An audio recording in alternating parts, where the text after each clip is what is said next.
De France 24, Jean-Marie Dumont, bonjour. Vous êtes journaliste chez Famille Chrétienne et membre de l'association Catho Voice. Première question, qu'est-ce que cette canonisation va changer pour les fidèles catholiques, notamment en Inde ? Alors, cette canonisation est un événement majeur. Quand l'Église proclame une personnalité sainte, ça veut dire que son culte est étendu à l'ensemble de l'humanité. Partout, désormais, on pourra la prier et l'invoquer en tant que sainte. Un saint, c'est extrêmement important pour un catholique. C'est quelqu'un qu'on peut invoquer. C'est quelqu'un dont on considère qu'il intercède auprès de Dieu, qu'il est près de Dieu et qui peut nous aider, qui peut exaucer nos prières. Donc c'est essentiellement élargir à l'ensemble du monde un acte qui avait déjà été pris il y a quelques années, qui était le fait de la déclarer bienheureuse. Donc il y a une force symbolique très grande. On l'a vu avec ce rassemblement, ces foules réunies place Saint-Pierre. En même temps, c'est aussi un message que le pape François, en canonisant cette sainte, adresse à l'Église tout entière. Il veut dire aux catholiques qu'on ne peut pas être croyant, en tout cas que être croyant, ce n'est pas uniquement prier, avoir la foi, mais c'est aussi agir pour les autres.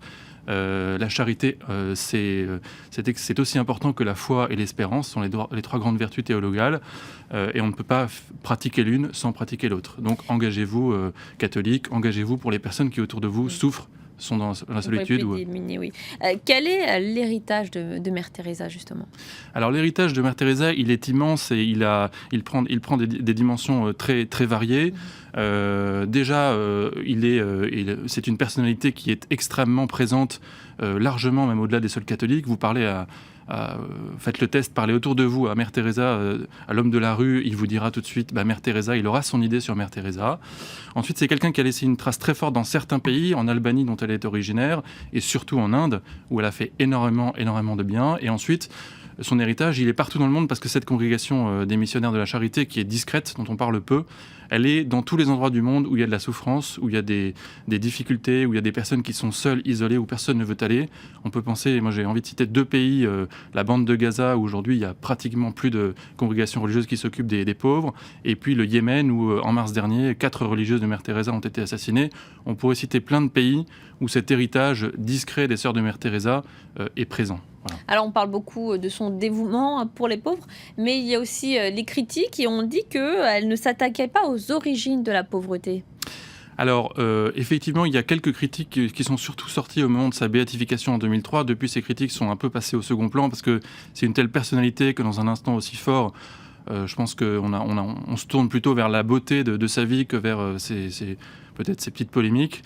Sur la pauvreté, en fait, ce qu'il faut bien comprendre, c'est que c'est une religieuse, elle dirige une congrégation religieuse, elle donne sa vie pour montrer à des personnes qui sont seules, qui sont isolées, qui sont dans le besoin, qui sont dans des situations de souffrance extrême, qu'elles sont aimées de Dieu, qu'elles ne sont pas délaissées. Donc c'est vraiment le geste de la foi chrétienne. C'est-à-dire que l'Église, comme le dit souvent le pape François, ce n'est pas une ONG. Donc la vocation de cette congrégation religieuse, ce n'est pas une vocation de médecin ou d'hospitalier. Évidemment, par ailleurs, elle travaille en permanence avec des médecins, mais leur rôle, c'est de témoigner de l'amour de Dieu auprès des pauvres et auprès de ceux qui sont seuls, isolés, malades.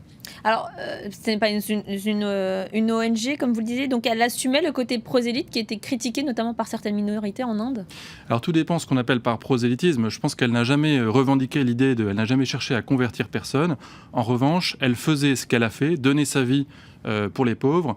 Elle l'a fait non pas comme le ferait effectivement de manière très noble, comme le font tous ceux qui travaillent dans l'humanitaire, mais elle l'a fait en voulant témoigner de la présence de Dieu auprès de ces pauvres. Elle le faisait avec beaucoup de respect et voilà. Alors, vous parlez tout à l'heure de petites polémiques, mais la presse chrétienne, catholique évoquait aussi sa part d'ombre, notamment témoignages chrétiens évoquaient son retard, je cite, sur les textes officiels de l'Église, notamment sur la question de la sexualité. Alors, je n'ai pas connaissance de ce texte. Je pense qu'elle a souvent été attaquée pour son discours lors de la remise du prix Nobel de la paix, puisqu'elle a reçu le prix Nobel de la paix en 1979.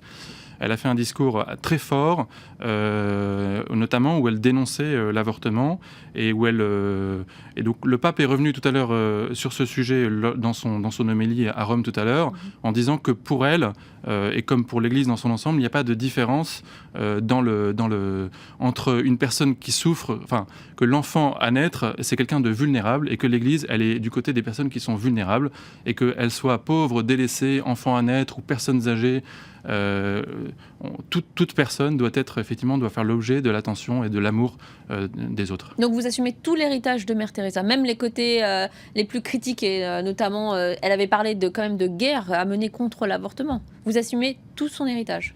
En tant que catholique, moi j'assume effectivement l'héritage de Mère Teresa. Je pense que cet héritage, il est avant tout voilà, dans son attitude à l'égard de la pauvreté, de son témoignage du fait qu'on ne peut pas dissocier, voilà, comme je le disais au début, foi et charité, et que effectivement, quand aujourd'hui dans nos sociétés, on constate des grandes souffrances, qu'elles soient liées effectivement à la pauvreté matérielle, mais aussi spirituelle, à l'absence de Dieu, à l'absence, à la solitude, à l'isolement, les familles qui sont en difficulté, effectivement, on ne peut pas rester un chrétien, et même ceux qui sont au-delà des chrétiens, on ne peut pas rester sans rien faire, et on est contraint, on est obligé, c'est une responsabilité d'agir et de témoigner ainsi de l'amour de Dieu pour ces personnes. Très rapidement, une dernière question. Est-ce que sa tombe va être rapatriée, si on peut dire, au Vatican, puisqu'elle est enterrée en Inde ? Alors non, il n'est pas question de rapatrier sa tombe au Vatican. Elle va rester là où elle est. Elle est extrêmement vénérée déjà depuis plusieurs semaines. Les Indiens, au-delà là aussi de certaines tensions liées à la politique interne de l'Inde, sont extrêmement attachés à cette figure, toute confession et toute religion confondue. Donc je pense que ce serait ce ne serait pas habile sacrilège de la part du Vatican de rapatrier sa tombe. Donc je pense qu'elle va rester comme les tombes des saints en général restent dans les pays où ils ont vécu. Merci beaucoup Jean-Marie Dumont pour votre éclairage sur la canonisation de Mère Teresa aujourd'hui au Vatican. Et justement,